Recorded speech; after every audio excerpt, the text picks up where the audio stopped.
We are sponsored by a Korean Tottenham Hotspur fan who wishes for all Koreans and the rest of the world to visit and discover Singapore. Email Kelly for an introduction to Singapore at jrjinsingapore@gmail.com.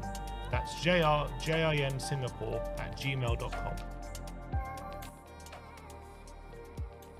What's going on, people? We are Tottenham TV, back here for another Tottenham update for you guys, live from Seoul, Korea, outside the JW Marriott. Beautiful hotel that we've been staying in. Thank you for their accommodation so far. It's been brilliant, hasn't it? What an unbelievable hotel. You'll see parts of it in the vlog, but it really is stunning. It's been an incredible stay. Probably one of the most stunning hotels I've literally ever stayed in. But look, shall we get into the Daily Emerson again? Let's do it. Come on. Matti Moretto says that Milan is trying to close for Emerson Royale at 12 million euros plus bonuses. The idea is to reach around 15 to 16 million euros in total, including bonuses, but with a fixed base of 12 to 13. In these hours, Milan is negotiating above all on variable parts of the deal.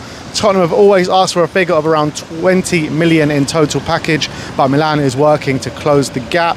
Damasio says that AC Milan is closing in on the arrival of Emerson Royale, and Luca Bianchini is a Milan journalist and says tomorrow, this was yesterday, saying tomorrow could be the day that an agreement is reached between Milan and Tottenham for Emerson Royale. Contact scheduled. Milan and Tottenham allow less than 2 million euros apart for Emerson. And wow, look at the helicopters flying above us.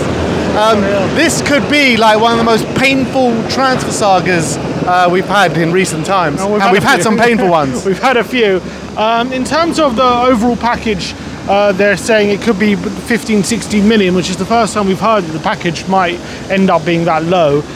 Look, it's not the best deal. I think it's fine. Look, at the end of the day, we were looking for around 20. If we have to drop down to 16 to get this deal over the line, it's not the end of the world. As long as we can free up the space, get that money through the door. I think, look, we did sign him for, what was it, 22 million pounds back in 2021.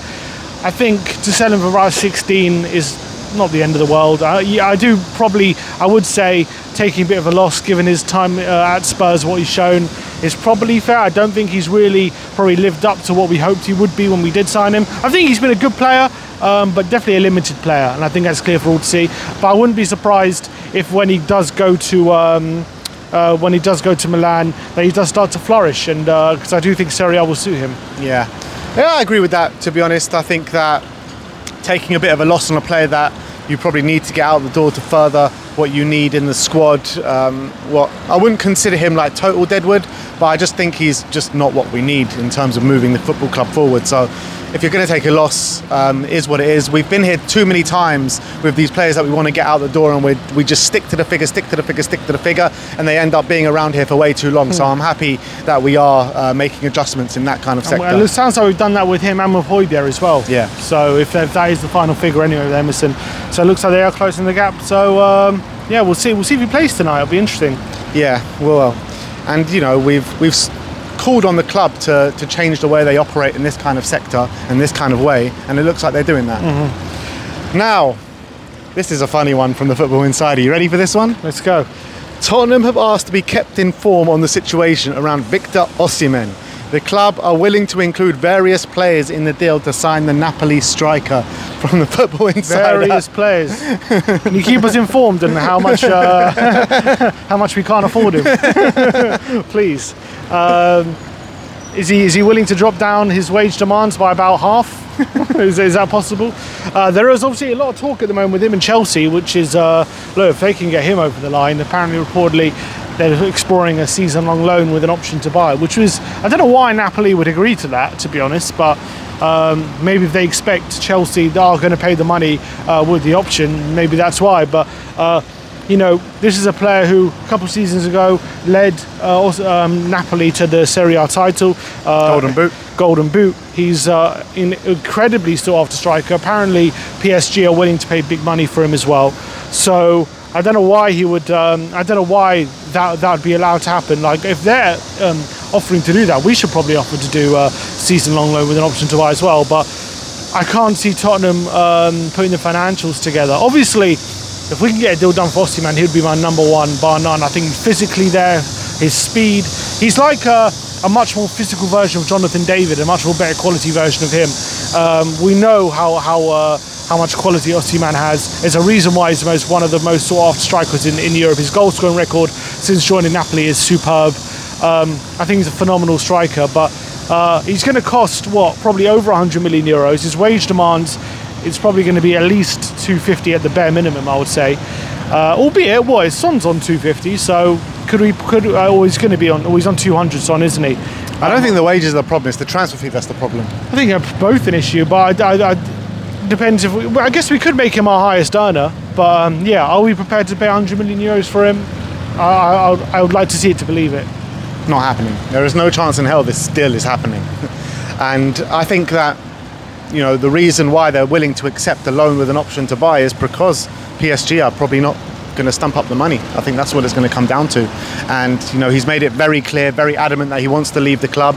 When Conte came in, you know, he said that everyone has to stay apart from Oshimen. There's a deal in place that Oshimen can leave the club, and it's clear that his heart's not there at Napoli anymore. So I guess maybe they think it's just best to get him out at this point in time. How about 50 million plus Reguilon? I mean, I would take it. I don't know if Conte would take that. Conte. Well, yeah, true. He didn't have the best time under Conte, did he? But Lukaku, Richarlison front two. What do you reckon? Conte would not take Richarlison. I'm telling you that. They had their tips at Spurs. It was quite evident that they just didn't get along, those two. So I can't see that one happening. 50 million plus Decky. Decky, that could be a goer.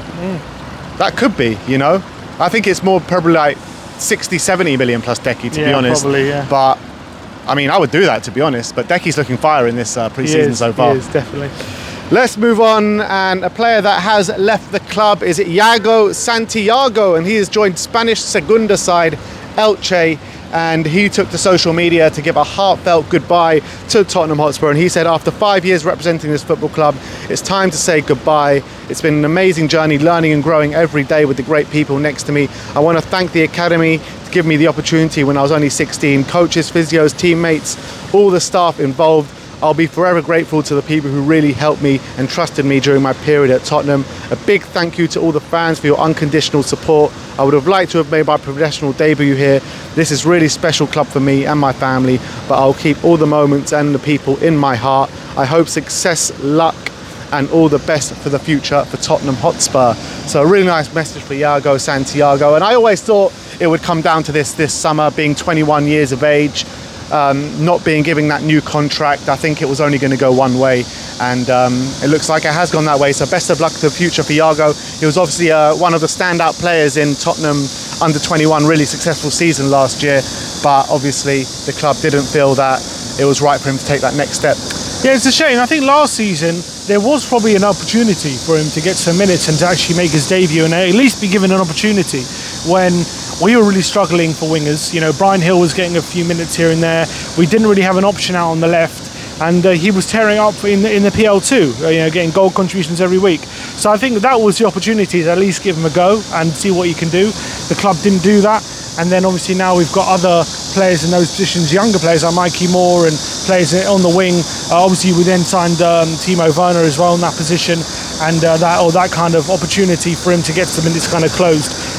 What I would say is last season I would have probably rather given him a go rather than Brian Hill, because I don't think Brian Hill had a future. Rather, he was a young, Iago was a younger player who might have been, you know, if given the opportunity, might have taken it. So I think that was a shame. But then obviously both those players have now left the club. So it is what it is. It is a shame that he never got an opportunity. I wish him all the best, and I'm not going to sit here and say he's definitely going to be like a world beater, because I'm not really sure. I haven't seen him at this kind of level, but we'll see how he does at Elche. Yeah, it's obviously the coachings and the team at Tottenham Hotspur, Ange Postecoglou, would know him a lot better than us, and they obviously didn't think he was ready. So I guess that's the situation. But yeah, once again, we do wish him the best of luck for his future in his career, and hopes he smashes it out in the Segunda next season. The Atletico are reporting that Tottenham will review loan options that arise for Will Lancashire, with interest already registered from Championship, League One and European sides. We saw obviously in his first pre-season game he absolutely smashed it out. Hasn't really seemed to hit those heights in any of the minutes that he's got as of yet.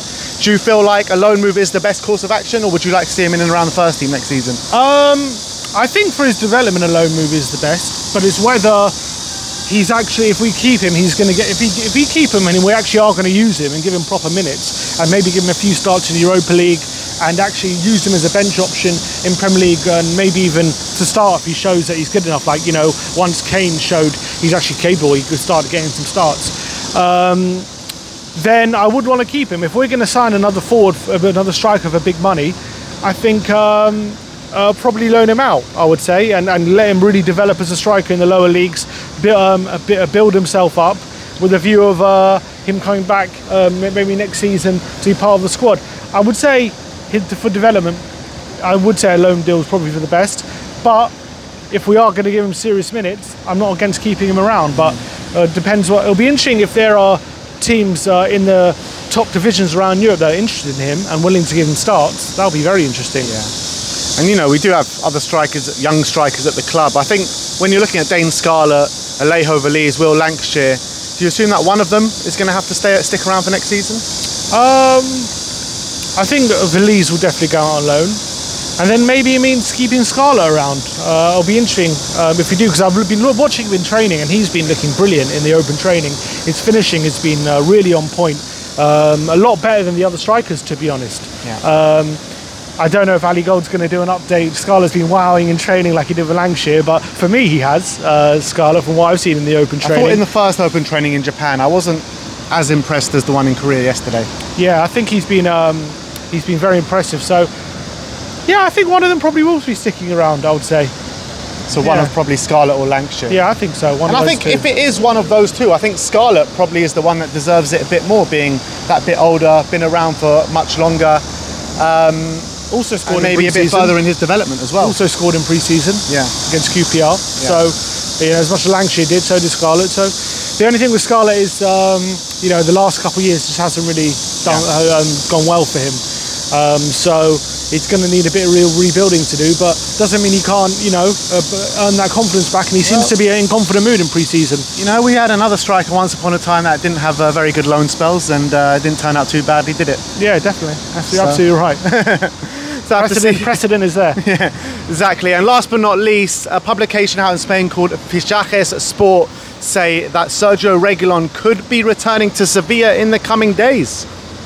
I think that'd be a brilliant move for him. I was thinking West Ham were going to come in for him because Lopetegui's there and Lopetegui knows Reguilon. That move hasn't materialised yet. Sevilla, obviously, he's a club that was when he was at his best and he knows well. And if they can get a cheap deal for him, obviously they didn't get Brian Hill, so maybe they got a bit of money, more money to spend. I wouldn't be surprised if Reguilon is on their wish list. Yeah. Well, once again, we'll have to see how that one progresses. But if that does happen, Reguilon out to Sevilla, is there many more players that we need to get out the door this window? Let's say Emerson is gone, Højbjerg is gone now, Brian Hill's gone, Reguilon gone. Who else is there? Who we have to get out? Yeah, that's probably it. And then you're looking at this, maybe other players who we might leave if a good offer Davis comes, potentially. Yeah, I don't think he's a player who we're desperate to get, who we're desperate to sell. Then there's players who might leave. Let's say like Richarlison, maybe Oshimen, who they said if we get a good offer might leave. Maybe Decky, but Decky's showing something else. Must, I'm saying. But absolute must. Looks like that's pretty much it. Yeah. All right. Well, there you have it. That is us over and out from a sweltering career, sweltering soul. Big up to the JW Marriott once again, and thank you everyone for joining us today for this Tottenham update. Like, subscribe and comment, and as always, come on you Spurs.